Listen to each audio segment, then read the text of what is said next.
Democracy That Delivers is brought to you by the Center for International Private Enterprise. Now, to your host. Hello, and welcome to CIPS Democracy That Delivers podcast. My name is Heufers and Sachs. I'm a program officer with the Global Programs Department. With Indonesia hosting the G20 summit just last month, the world turned its attention to the Southeast Asian nation of Indonesia as global leaders convened in Bali, Indonesia from November 15th and 16th to discuss significant global challenges such as constrained growth, rising inflation, disruptions to global supply chains, energy and food insecurity, and of course, the war in Ukraine.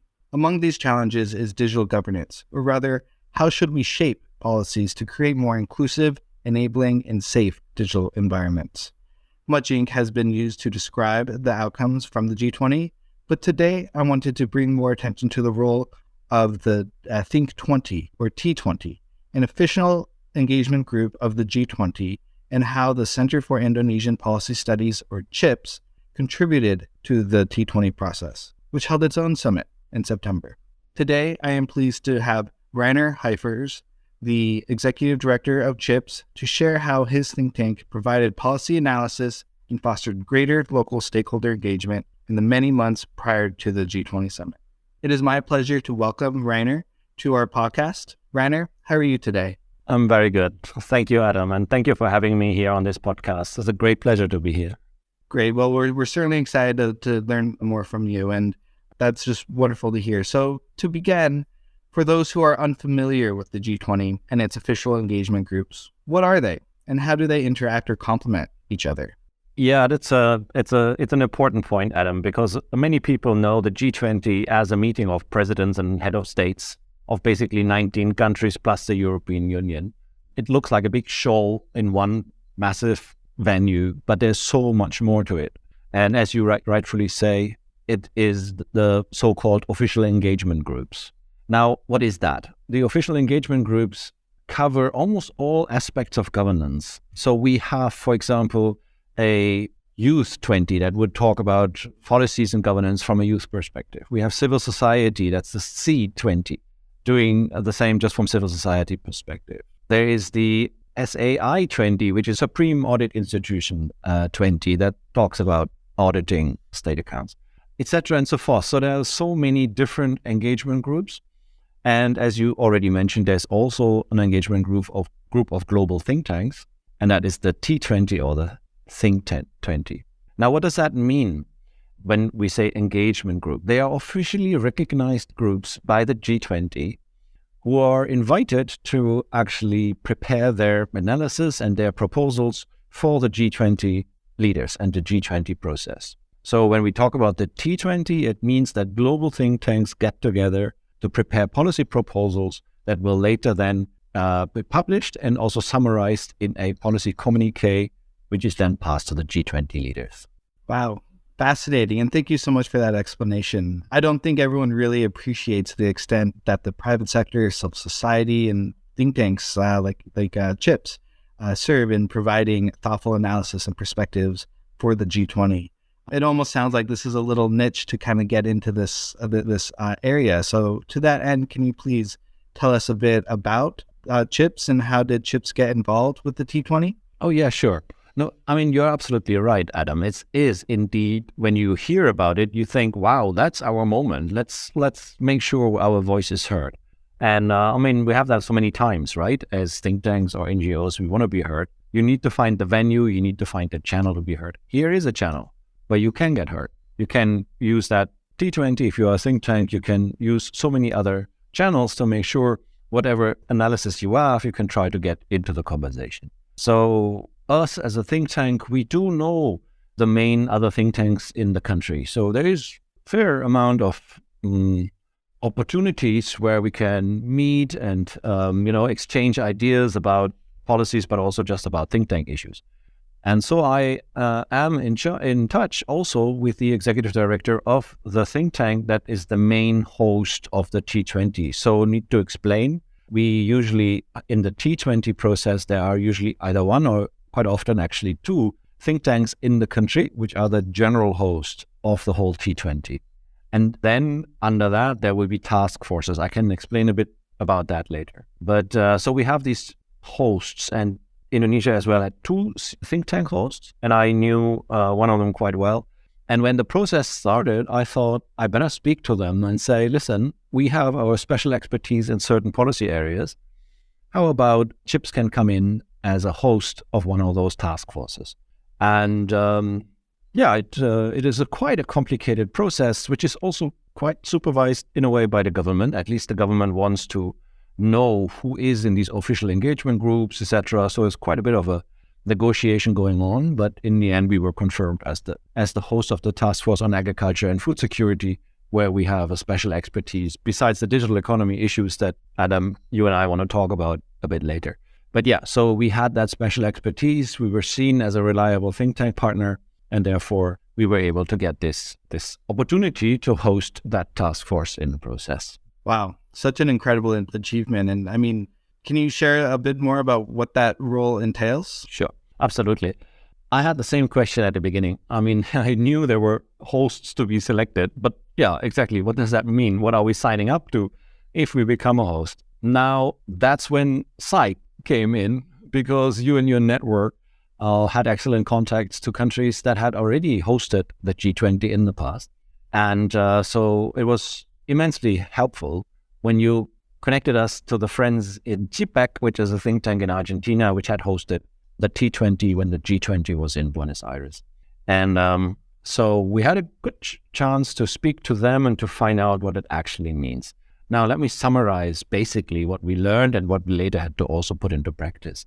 The process is as such. It starts about a year before. So Indonesia just handed over the T20 and the G20 to India. That means now all the Indian groups are getting busy. We did the same thing. We also started to get busy in about November, December last year in 2021. What happened first is, so the T20 has as many task forces as the G20 has typically. So if the G20 is organized in 9 working groups, let's say one deals with the digital economy, another one with health, another one maybe with finance, etc. The T20 would try to mirror those working groups of the government by task forces of the G20. So we had 9 task forces. And the first thing that you need to do within the task force is you need to find your own co-chairs. So who are the expert leaders who lead the task force? That's your first job. And that's also really something where we got advice and help from that Argentinian think tank. What does that mean? What you need to consider? You want to have representation from different continents among these co-chairs. You want to have very experienced people from academia, maybe from business, from government. You want gender equality if you can. You have to consider quite a lot of things. And in the end, our task force had 9 co-chairs. The lead co-chair from Indonesia.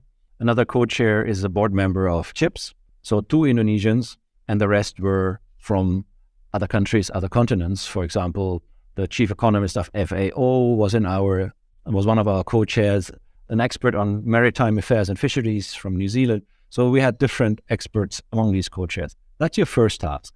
Get the group of experts together, because they will be the ones ensuring quality of your policy proposals to the G20. That's when that is done, the next task that's coming your way is to invite policy papers. All of this is done by the task forces. And you must also understand that T20 is a non-governmental engagement group. There's no money per se for that.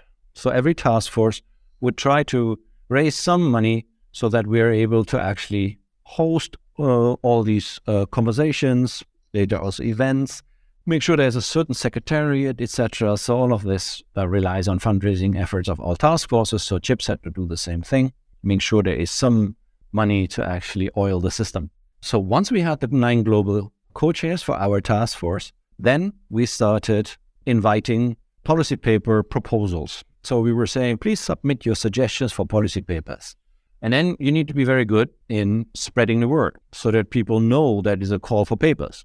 No money involved. This is all organizations just basically doing it because they really want to join the global dialogue. And you need to spread the word and then wait for policy papers, or rather proposals, to come in. A few hundred words first. And then the global co-chairs will actually make the selection. That's a very difficult selection. So we got, if I'm not mistaken, slightly over 100 proposals just for our task force. I think for the entire T20, it must have been roughly 800 proposed papers that came in, and the other task forces had the same job to do. So they got, on average, roughly 90 to 100 per task force, and they needed to then see which one fits the G20 process, because sometimes the policy papers that are being suggested are very local, very specialized, but obviously this is a global dialogue. So we can't talk about the problems in one province of one country. That wouldn't work unless that issue has some relevance for the global discussion. So here we go. You need to go through all those papers, see what's possible. Sometimes two authors from different countries have the same suggestion, so then we merge those papers. It's a long process. Authors are also sometimes quite particular that they want to stick to their topic. We need to persuade them.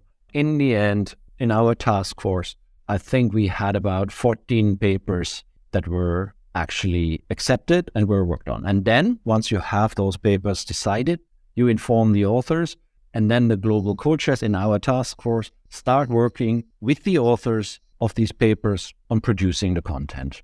And when that is all done, we have 14 papers that can be published on the T20 website, and they will then be summarized in a communique that is being submitted to the G20 leaders. I'll stop here, but there's more, and that's the event side of things. So, Adam, maybe you have a question or a comment first before I continue. Yes, of course. And I mean, wow, it just sounds like an incredible opportunity to really gather global perspectives, learn from all these different individuals on a particular topic, and really get the pulse of the issue itself. And you yourself, or CIPS, was able to include 2 policy briefs for the consideration of G20's communique. Can you maybe tell us a little bit more about those papers? Yeah, sure. So since we are having that special expertise in food security and agriculture, we also submitted a proposal for a paper in that area. But then on the other hand, we have the expertise in digital economy. So in that area, we also submitted. We submitted more, but like anyone else, many proposals get rejected when the experts are saying this doesn't really work or this is not really relevant for the G20. But those 2 were accepted. One of them in agriculture deals with the point that many agricultural subsidies are not really helping the farmers and might even be counterproductive. Send the wrong incentives, support agricultural production methods that might not be sustainable, etc.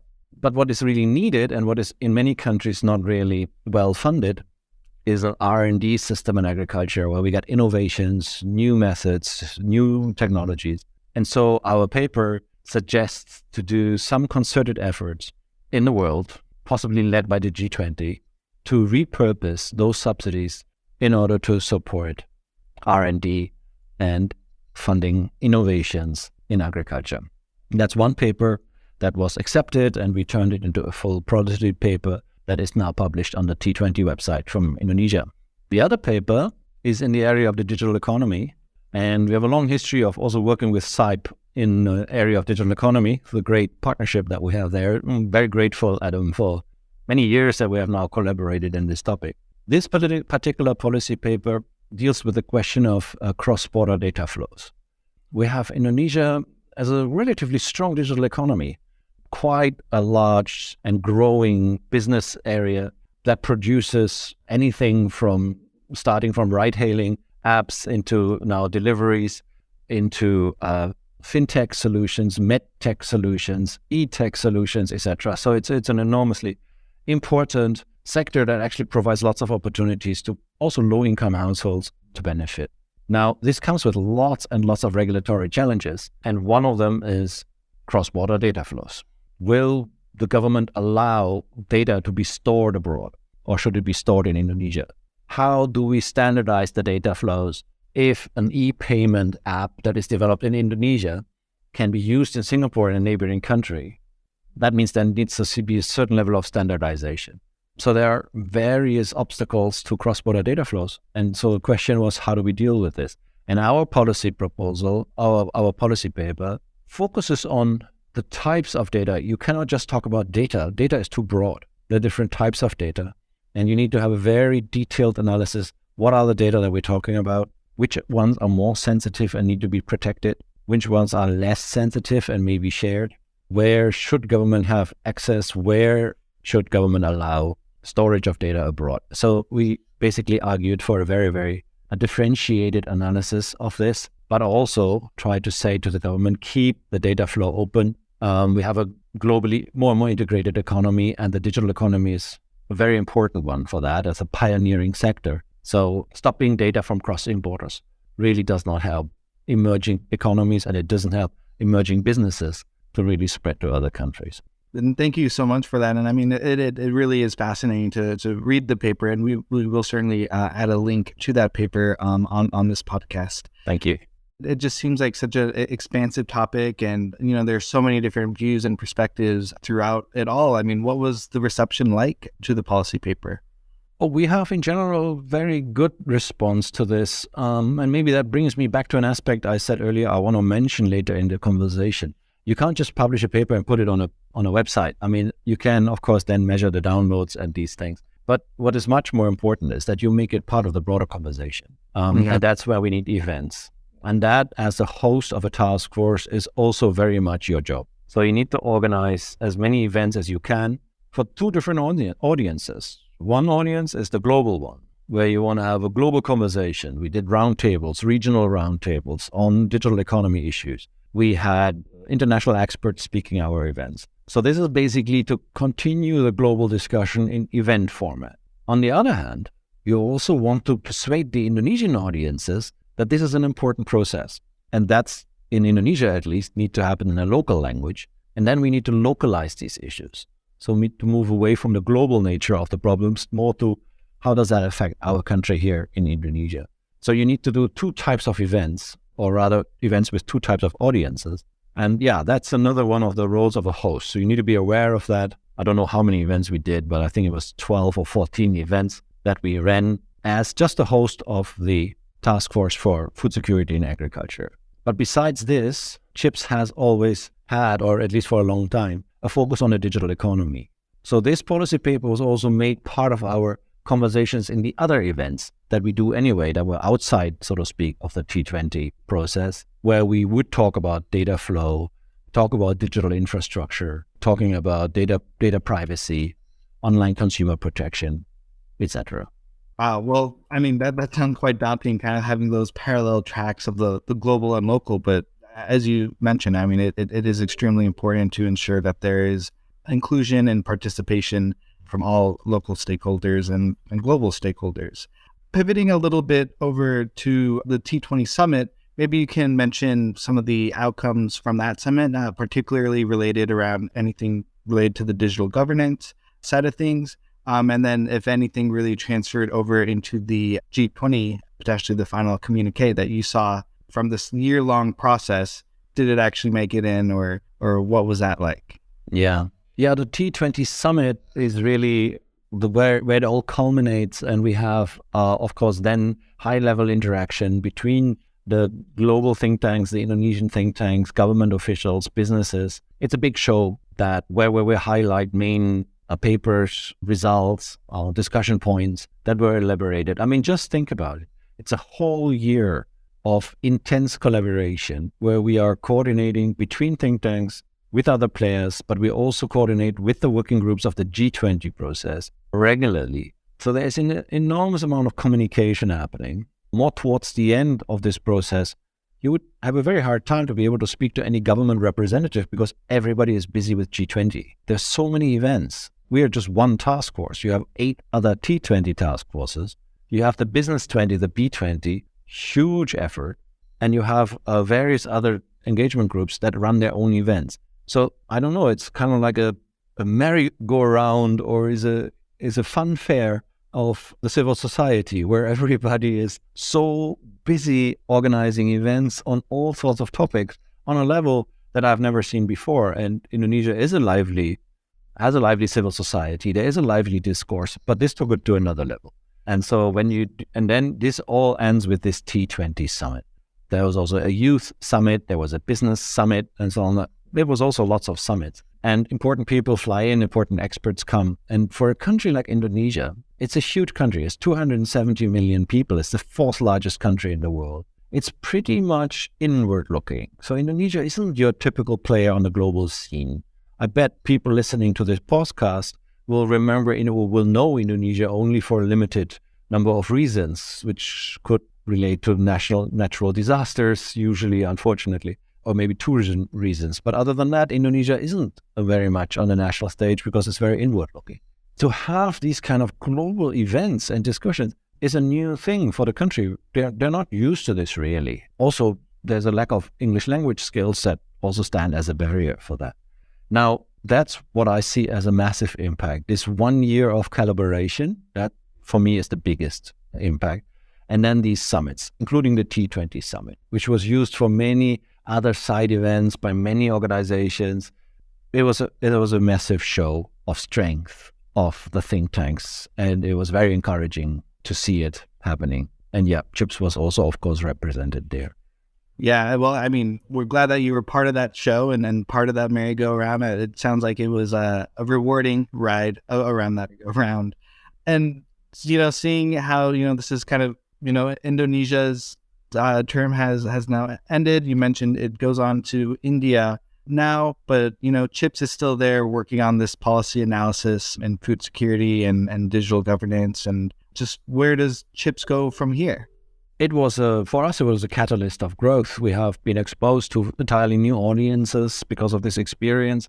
I should also say that when I mentioned CIPEC in Argentina, they are far bigger than CIPS is. I mean, CIPS has now 25 staff members, but most other think tanks involved in this would have 50, 75 staff members. So we were really relatively small. So we had to stretch quite far to actually be able to pull this all off. But it was then very rewarding because many new organizations got to know who we are.